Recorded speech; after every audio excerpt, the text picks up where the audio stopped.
everyone. Welcome to Royally Unfiltered, the show that takes you behind palace gates like never before. This is where tradition meets truth and nothing is off limits. This week, helping me tackle all of the biggest royal headlines is world-renowned royal authors Dr. Tessa Dunlop and Hugo Vickers. And I love you two because you are friends in real life. So I really get a sense of who you are by how you engage with each other.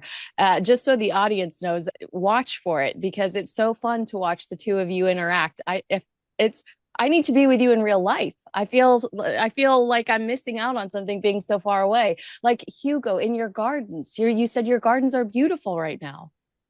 Oh yes, well, I'm very lucky to live in Wiltshire, which, to Americans is near Stonehenge. That's what they know about. I'm about 10 minutes away from Stonehenge.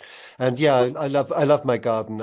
It's looking great. It's just we had a miserable winter and everything was really grim, and now everything is burgeoning. That's the right word. It's burgeoning. And Tessa, thank you for gracing us with your presence. You're a very busy woman these days. Congratulations on your new podcast. Thank you very much. I have to just quickly say that I have actually wandered lonely as a cloud in Hugo's garden, and he has a special device that he uses for scaring away the crows, don't you, Hugo? Well, I don't know about the crows, but I may one day find a dead burglar lying on the ground because I have a cutout. You've already revealed this once before of Harry and Meghan, which I bought at the time of the royal wedding, and it's behind a door, and it does scare the life out of people when they come in if they're not expecting it. Well, Meghan does love to garden, so it's appropriate that she's there.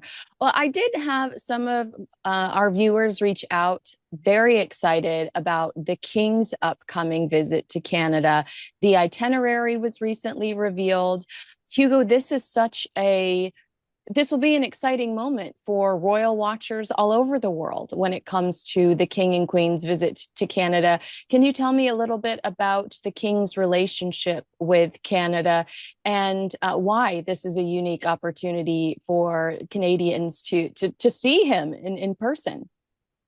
Yes, well, it's very important because he's King of Canada and he hasn't been able to get over to Canada because of his illness until now. And it's even more important that he should go now because Trump has been talking about Canada becoming the 51st state, which is a bit rude considering how big Canada is. And Canada will always want to have a monarch because it's the one thing which they really have over the United States. And years gone by, Sir Archibald Nye, who was the High Commissioner, wrote a rather sort of apologetic letter back to London saying the Queen Mother had just been there for a week, and 1 week of the Queen Mother had achieved more for Canada than they'd been able to achieve in the whole of the year, he said rather amazingly. So I think that it's very important that the King should go there, and he'll be very popular. It's a very short trip, but he will open Parliament, which is, of course, significant.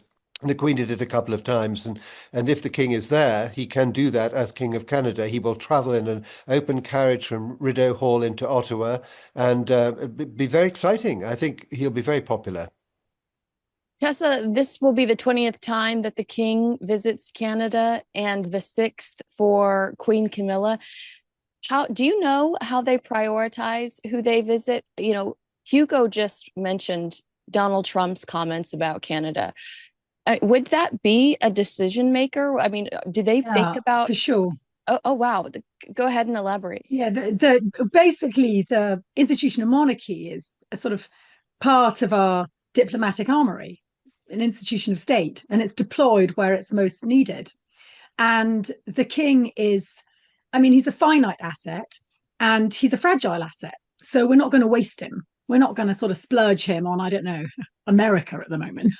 Actually, Trump's going to have to come to us. Do you know what I'm saying? But Yes. the king will go to countries where, of course, he is head of state, titular, as he is in Canada. He was gutted not to have been able to include New Zealand in his trip to Australia last year. He takes it very seriously, that role, as the titular head of some 14 other countries, and rightly so. And you'll notice he's also deployed in Europe. He's addressed the French Senate, where he went down a storm, got a standing ovation. Likewise in Italy, very recently, just caught the tail end of the last Pope, Francis. And I think that this is about binding hearts and minds in Europe, because we know Britain's had a slightly rocky relationship with Europe, but and with particularly being deployed in Canada, because it's about cementing that relationship between our other Atlantic partner, Canada, and Britain, and then the bridge across the two.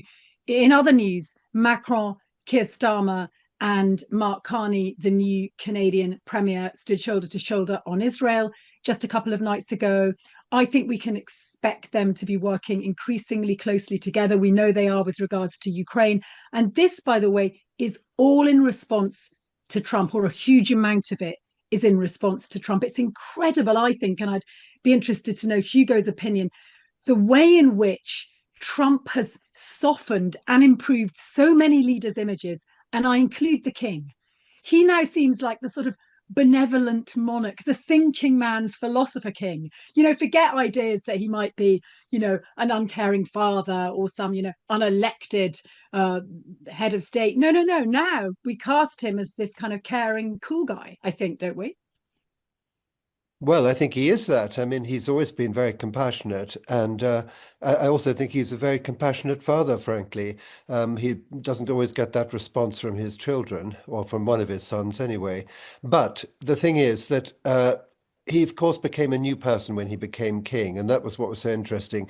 Up until then, in a funny way, he was a sort of interfering Prince of Wales. If he came out with his views on this and that, people thought, well, are these the right things? But suddenly, of course, as a head of state, he was to meet Biden, Macron, particularly Macron. He talks to him a lot, one to one.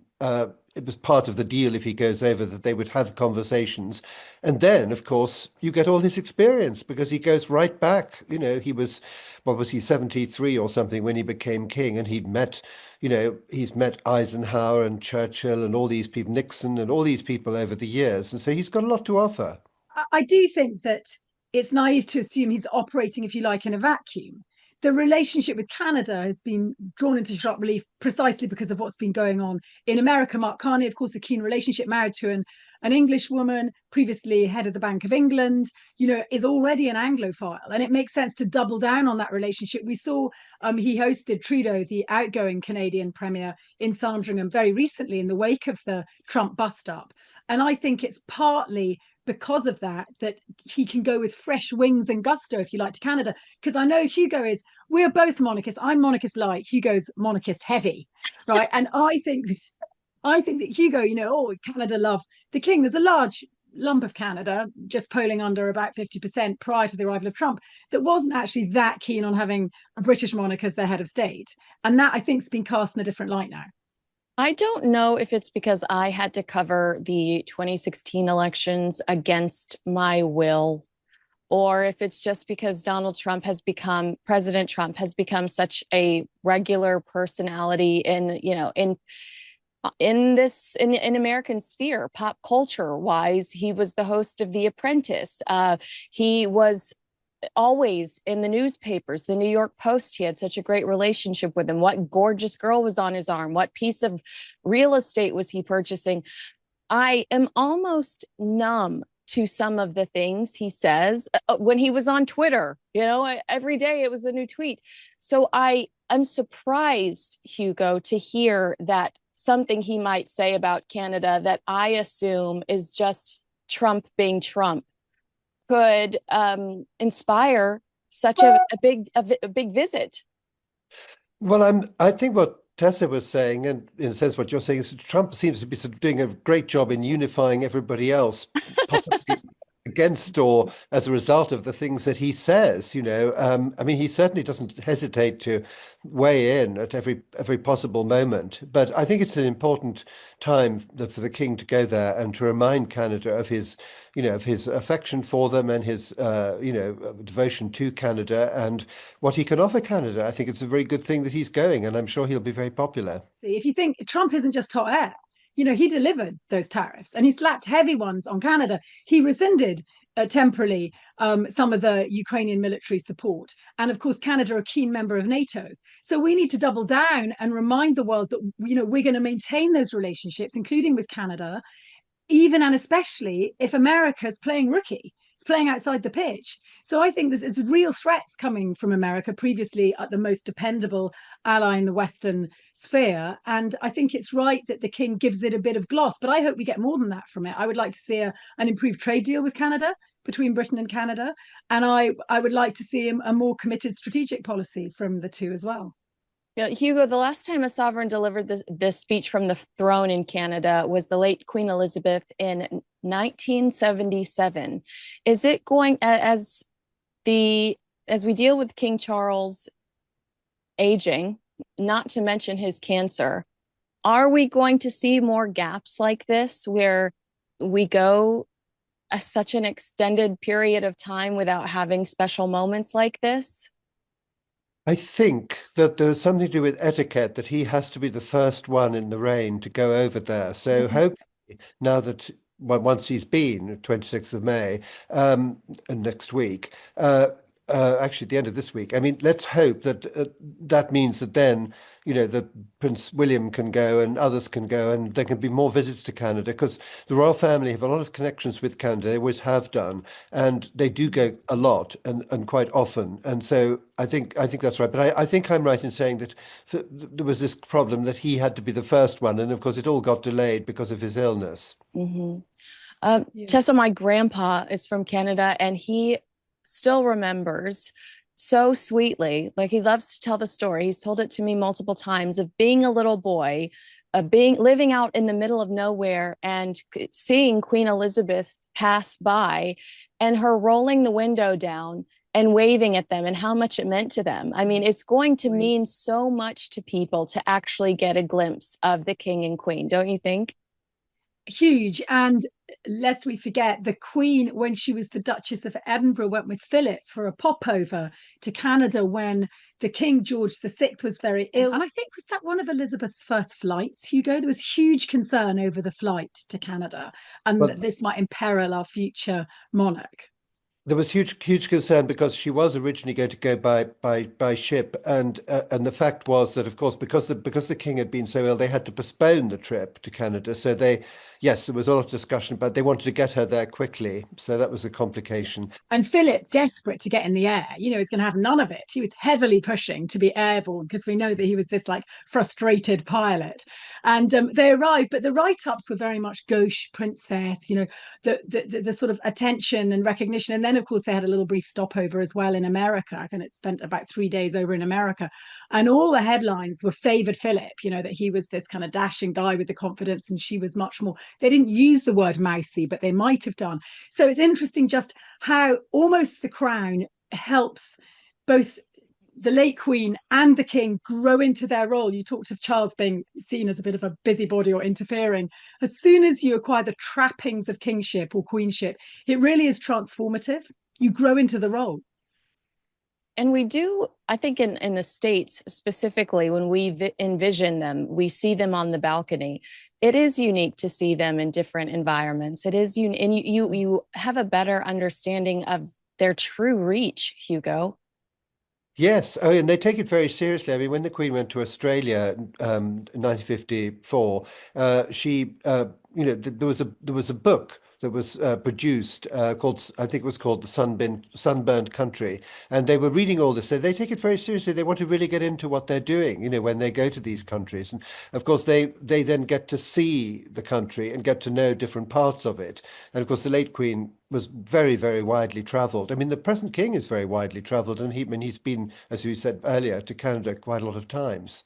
So yeah, that's all good. Funnily enough, I always think of the favourite, the Canadians' favourite, as being Anne. She was at the Montreal Olympics. She dramatically fell off. You'll remember just before the coronation, she granted Canadian state media really the only interview.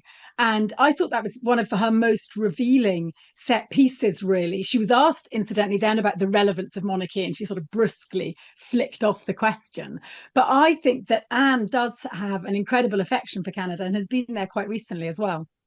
Well, but of course, she's. I mean, she's amazing. You should always listen to everything that she says because she talks perfectly good sense. And one of the questions, of course, she was asked on that occasion was what she thought about the slimmed down monarchy, and she said quite rightly, it doesn't look very good from where I'm standing. I agree. Hugo, did we ever believe the slimmed down monarchy story? Because I got that question a lot once Harry and Meghan stepped down, and I said, I feel like I think those comments were made almost 20 years ago. I don't think that that's what we're in the process of seeing right now. I don't think those comments are even relevant anymore.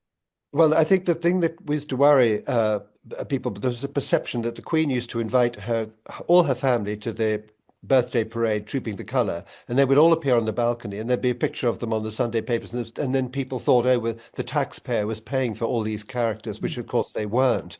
And I know that at the time of the uh, Diamond Jubilee, they got that very small group onto the balcony. So, and I mean, even Princess Anne wasn't there. It was just literally the Queen, the Prince of Wales, Duchess of Cornwall, and the Waleses, and I'm not even sure if the children were there at that point.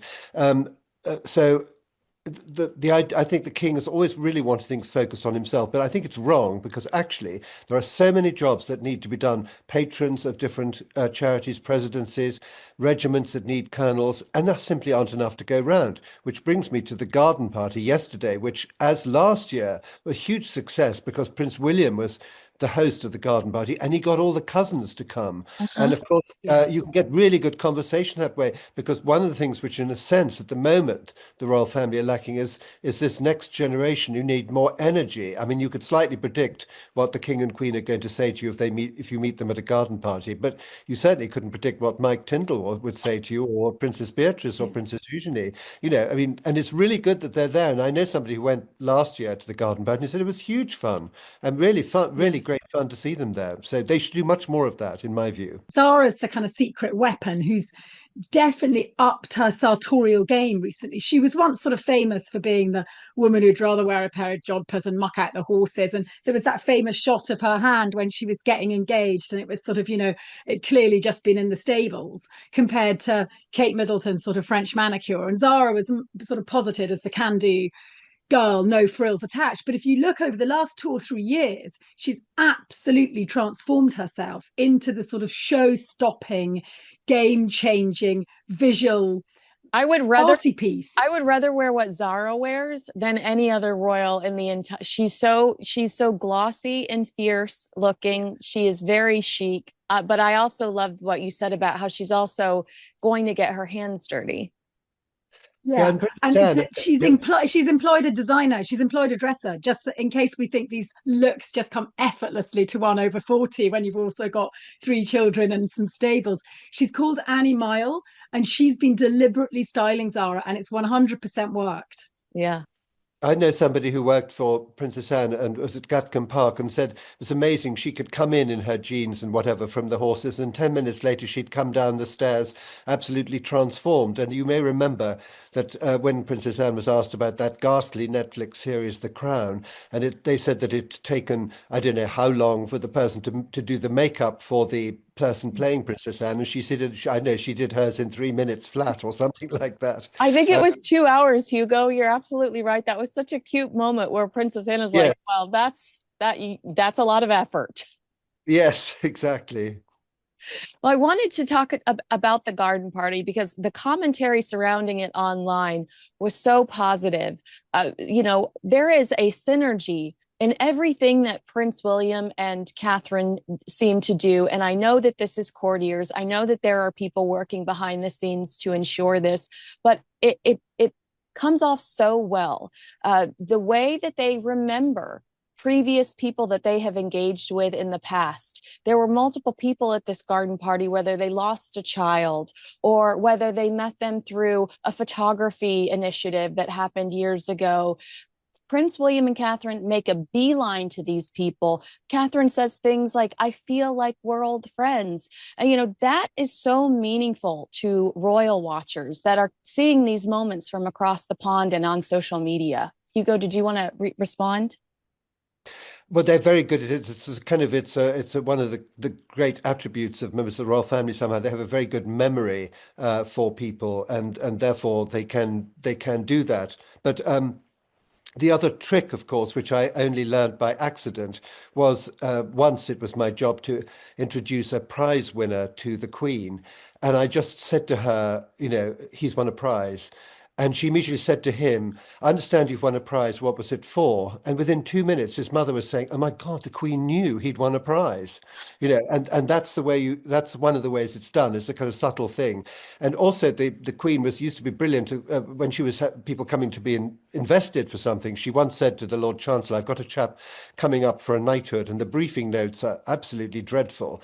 And the Lord Chancellor said, try him on modern art. And the next time she saw the Lord Chancellor, she just said, just the ticket. So, it's a sort of it's part of the training. I mean, I think Mountbatten was very good at it. He used to have a kind of almost a card index, and so he could say, last time we met, you were just going off to Singapore and your son was going into Sandhurst. And people are very impressed by that. And I imagine, I don't know if Tessa would agree, it's probably a bit of a sleight of hand sometimes, but it's just part of the good preparation and the respect with which they treat their guests. I always feel that when I come on royal shows, I sometimes play the role of bar humbug a little bit, and I get a bit booed off the stage because I Well, say we things people love don't want you. to We're hear. glad you're here. I'm just going to add in a note of caution because I do think they are brilliant at these set pieces and they go down very well, whether it's what Zara's wearing or what Kate's saying and how pleased the people are who've been invited there. All of that works a treat. But the problem is, and this is partly the problem of what's called the legacy media.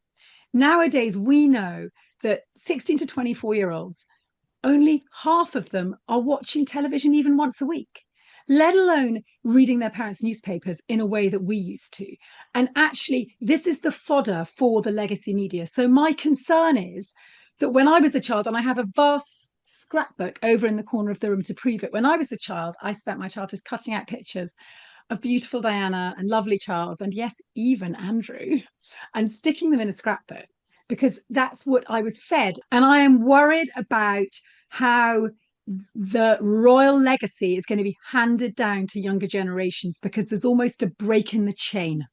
Well, I agree with you, but I also think, and I've had this conversation recently, that what I love about King Charles is he'll fill a room full of 200 people and he will stand there and shake everyone's hand and engage with every single person.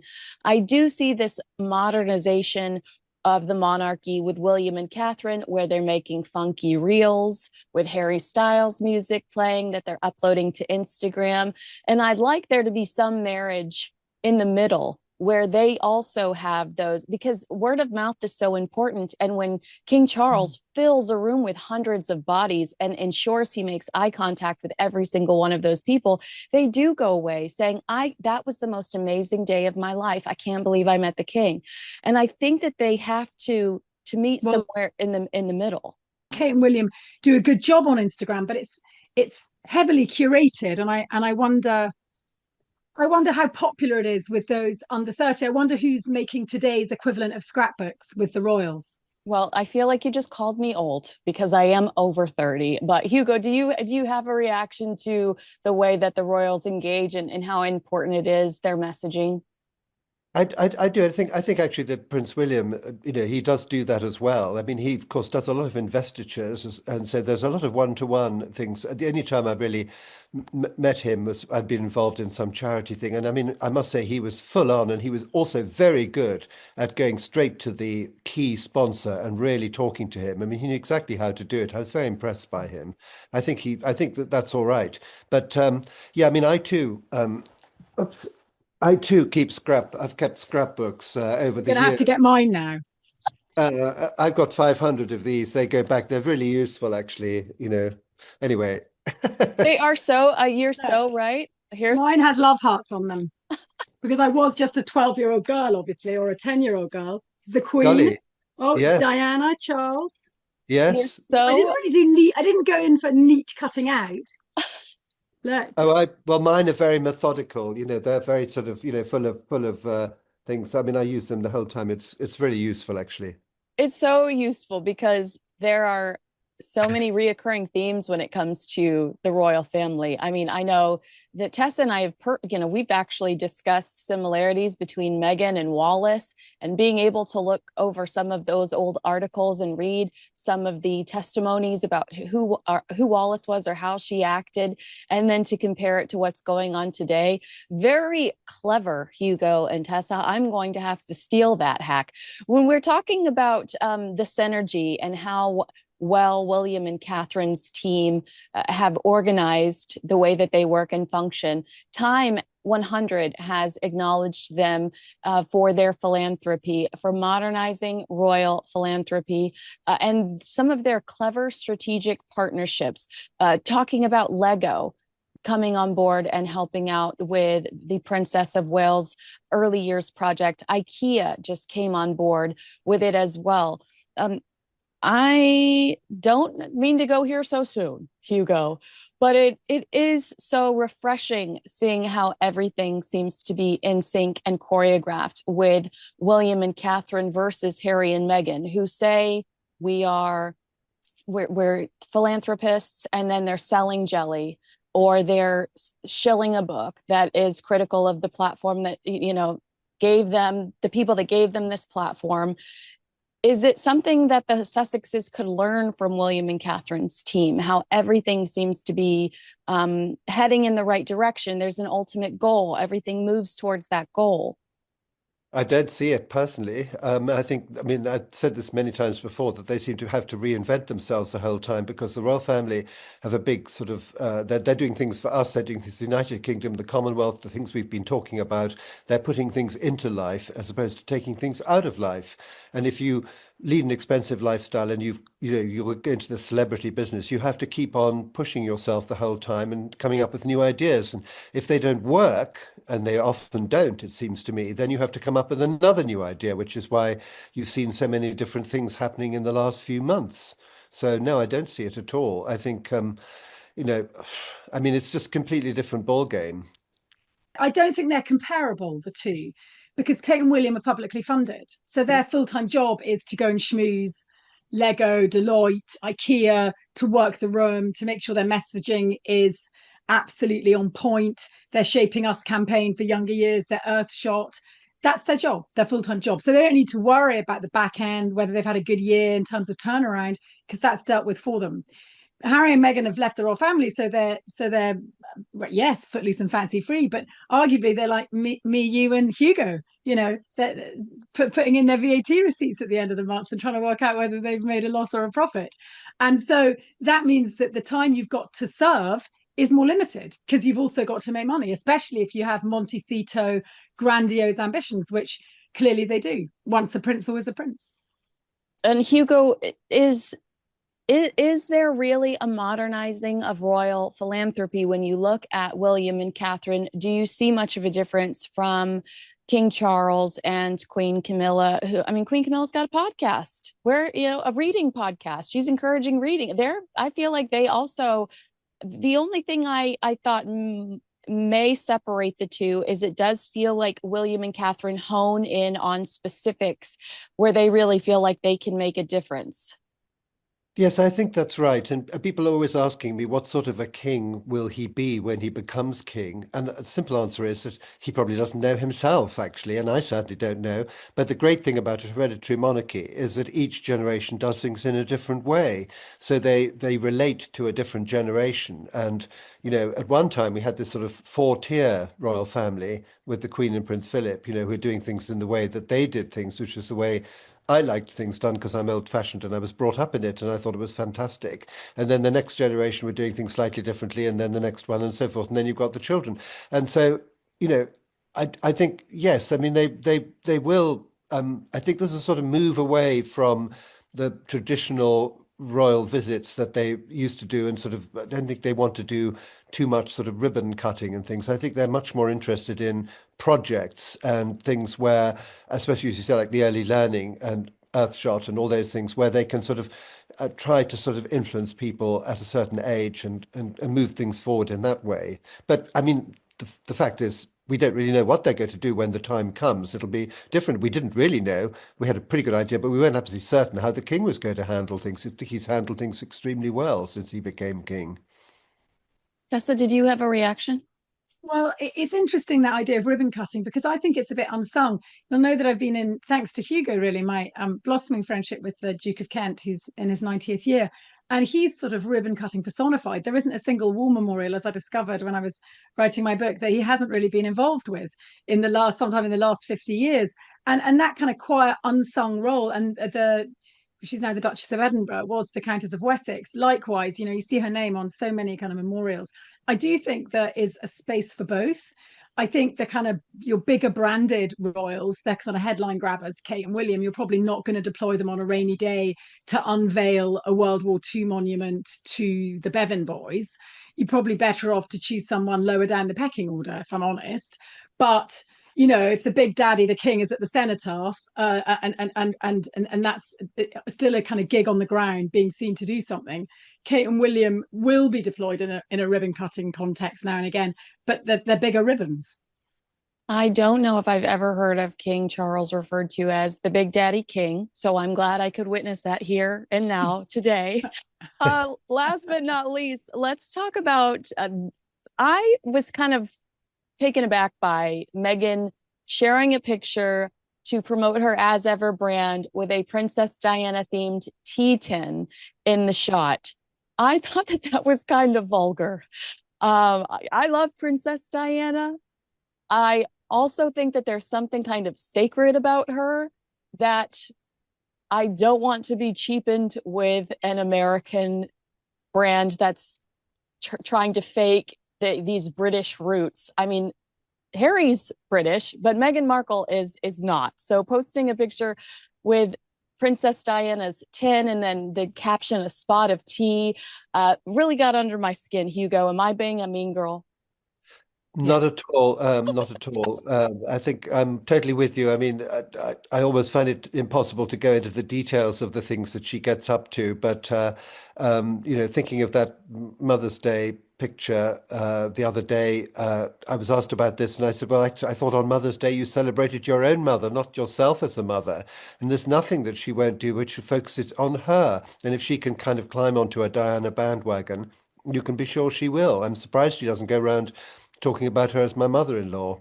I was actually surprised she did not post a tribute to Doria and Diana, and that I would have cringed at a bit, but I would have understood, because it would not have been about her. So I guess I could have justified it that way. Tessa, you said I'm a mean girl. You think it's okay? Explain that to me. And I'm not mad. I still love Yeah, it. I mean, the thing is that she's trying to sell product, and Hugo knows this. He has books to sell. I have books to sell. You have a YouTube show to push out there. The truth is that you need to use every aspect of your persona to push your brand. And one of her personas is being a princess, being attached to, married to the most famous ancient family in Britain. And I'm not surprised that she's weaponized that. And Diana, well, we think it might be vulgar, but remember, Diana was out there, hot footing it with John Travolta. She was a great American icon. Harry sincerely believes she had aspirations to go and live in America. And she was also something of a dissenter, or a dissenting voice within the institution of monarchy. I don't know that Diana would be so wholly upset by what Meghan's doing. I think that the teapot, to be honest, and the English or Scottish, really, shortbread, is the least of the problems regarding their brand. It's pretty innocuous. And as for the Mother's Day, I mean, you kind of said it yourself. You said you'd have knocked her a bit if she put up Doria and Diana. And so, okay, we'll knock her instead for celebrating her own children, her fecundity. They looked out to sea or something, didn't they? And they were all climbing on her. I think she's damned if she does, damned if she doesn't. But luckily for Meghan, she seems to have a hardcore of fans who will follow her and click and buy overpriced produce. So there's probably a gap in the market for her. And fortunately, that doesn't involve Hugo. I don't suppose you've got in your larder, your Wiltshire larder, a pot of Meghan honey, do you, Hugo? No, I don't, as it happens. I don't even know how to acquire one, and I don't think I need to. I just, I mean, Meghan Markle. I mean, it's. I mean, I bet you on Mother's Day celebrated your mother. I mean, you're very good to your ancient mother. I You mean, are. didn't The you? thing is, I actually don't. I think sometimes just posting about that sort of stuff is a bit gratuitous. Ah, well, yes. Anyone who's sort of, pushing it out there. I did actually send my mum the potato masher she had left in my house wrapped in some socks she wanted for Mother's Day. So I felt that was not bad. I just think it's what's really interesting about the royal family. And in a funny way, yeah, Harry and Meghan, they did it damage and so forth. But they've also given it this sort of other layer and greater depth. I mentioned that I went in to see the Duke of Kent, thanks to Hugo, in Wren House, and sort of the epitome of old school royalty, decorum, modesty, industry, service. And yeah, and in front of him, actually, the Telegraph newspaper and Hugo's book, of course. Mine's on the top of the pile now, though, Hugo. And then, of course, you sort of think, how do Meghan and Harry, they've stood next to this man, they've shared Christmases with him, they've been on the balcony with him. But isn't that the great joy that, like all families, the new generations, the dissenters, the arguments, it is this very broad church, and it's what makes it fascinating, and it's what makes it appealing to a large number of people. Well, no, I don't agree at all. I think that also, you mentioned earlier on, you thought that Diana wouldn't mind all these things. I bet you Diana would be extremely unhappy at the thought of how unhappy her son is now looking and how he's painted himself into a corner. Yeah. That's true. She would be desperately upset about the rift between her two sons, Yes, she would. and one kind of within the institution and one again it.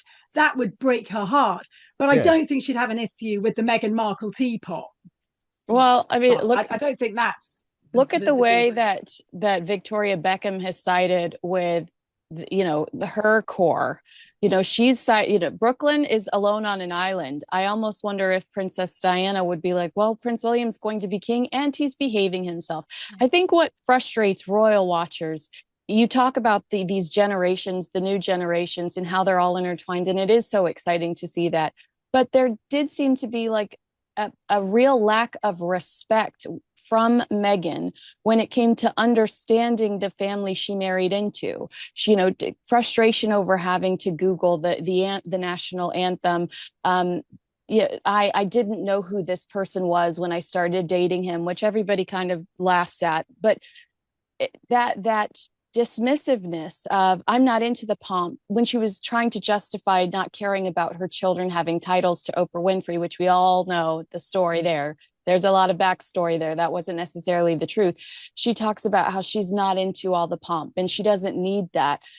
But it comes across to royal watchers as somebody that doesn't respect the process and respect the family she's marrying into enough to understand and enough to learn that she is just going to bulldoze her way in and make changes. And while sometimes those changes are considered positive, there's a way to do them. And we've seen William and Catherine gradually make changes. I mean, it's taken a decade or two, but they do seem to respect the process enough to tiptoe around things and understand who they need to impress to make certain things move in certain directions. Sorry, that was my diatribe. Yeah, you're absolutely right. But I mean, Well, she's not we're doing nodding anything in meekly. the royal family anymore. I mean, basically, we wouldn't be talking about her, I'm afraid, if she hadn't married Prince Harry. That's the simple thing. I mean, we wouldn't be interested in her teapot or her tea tins or anything. It's because she's married to him that gives it a sort of soap opera quality, which she is, as Tessa says, is marketing for all she's worth. That's what I don't like. Yeah. But I think I find it within my heart to recognize, she's a very different beast. She comes from California. You guys in California are a law unto yourselves, Kinsey, just like the royal family is a law unto itself. And I think there was a case of ne'er the twain would meet. And I don't think, if you look at kind of footage, I've been doing some show where they're trying to work out the lip reading thing, that first Christmas in 2017 she spent in Sandringham. I don't think it was ever going to work.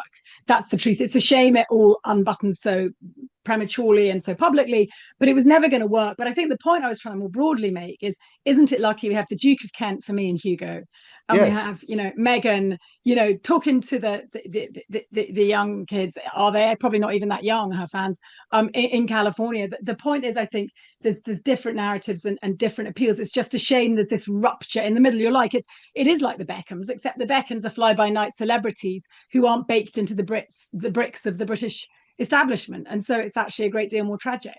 I mean, I think what I'm sad about is that, the Duke of Kent is going to be 90 and his brother's been retired. His sister isn't well enough to do things anymore. There aren't enough of them to go round anymore to do all these things. And they're not training up new Dukes of Kent, as it were, to do all those particular jobs, which, as you rightly say, are so incredibly important. It's the cousins. We got the cousins. We've got George and Louis and Charlotte. There's a plethora of people. I think it's about making sure that they walk forward with the support of their own generation. And I think that is the great unknown. Will they? Let's hope they do hold on to their crowns. All right, well, I think that's a good place to end, but I did want to ask you, Tessa, would you please tell us a little bit about Lest We Forget? Its US release is June 24th, right? Is that correct? I found that online. Wow, you've got good intel. Yeah, it's out already here, and it may well be June 24th. It's Lest We Forget War and Peace in 100 British Monuments. It's basically all the personal stories behind the monuments. And I was very fortunate through Hugo to meet the Duke of Kent because, of course, his father was the last royal to die in active service, killed in 1942 when his flying boat crashed off the coast of, or onto the coast actually, of Scotland. They should have been flying over the sea. It was seen as a great mystery at the time. It was a casualty of war because he was on a special mission to Iceland. And it was really informative going up there very remotely to visit where his father was killed, where the king went to visit where his brother was killed at the time, of course. And then to go all the way back down to London and speak to the Duke, who often makes that pilgrimage to his father's ultimate resting place. And he was just, I don't know, I found him to be very measured and, as Hugo had explained, modest, but still with an appetite for service and for life and an intellectual curiosity. He wrote to me. He was fully engaged. I was just, I've got to say, very impressed. And actually, as his private secretary pointed out, in several ways, their early lives at least mirrored Harry. You know, both of them lost a parent very young. Both of them served in the military, both removed from operational tour because of their status. The Duke of Kent from Northern Ireland, Harry, we know, from Afghanistan. It's just what's happened subsequently. They've gone in totally different paths, whereas the Duke is literally sort of old school royalty personified. It's not about him, it's about service. It was about, of course, serving his cousin, the late Queen. Harry, as we know, has flown the nest. But I did find it really informative, and I found him, and I wrote this, not only moving, but very impressive. I've got to say, old school impressive. Well, I cannot wait to get my hands on a copy. Congratulations. And Hugo, look at you, the hero, helping set all that up. Thank you for Well, being so sweet and generous. well, not at all. I mean, Yeah. the nice thing about the Duke of Kent as well is that anything he's been asked to do, he's engaged with very excitedly. You know, like he's involved with the lifeboat institution, which his mother was involved with before, and he was ticking off all the lifeboat institutions that he's visited. There's still one or two that he hasn't got round to yet. Commonwealth War Graves, and he loves music. He loves Wagner. He loves concerts. He's anything he's anything that you put on his plate, he just goes for it, which is great. And that's what we all ought to do. He's just having fun, doing things which many of us might not find such fun. Going around war grave cemeteries isn't the greatest fun, I don't suppose, but he does a lot of good things. Right. You can tell that he is appreciative of the position he's in and how much he loves not only his family, but that role of contributing. And you're right. There is such a decline. And I don't want the word ambition almost seems too lazy, but he has this electricity about him. Even when you see him on the balcony, he's thrilled to be there. He's proud of his position, and we should all be a little bit more like him. So if you are in the States, you can grab a copy of Lest We Forget on June 24th. You can pre-order now on Amazon, or Target is where I got my copy. And thank you both for being here, Hugo Vickers, Dr. Tessa Dunlop. I love you both. I'm so glad I got to spend my morning with you. And if you are watching, agree with us, disagree with us, let us know in the comments below. Make sure you like, subscribe, and share this video with a friend. Thanks, everyone.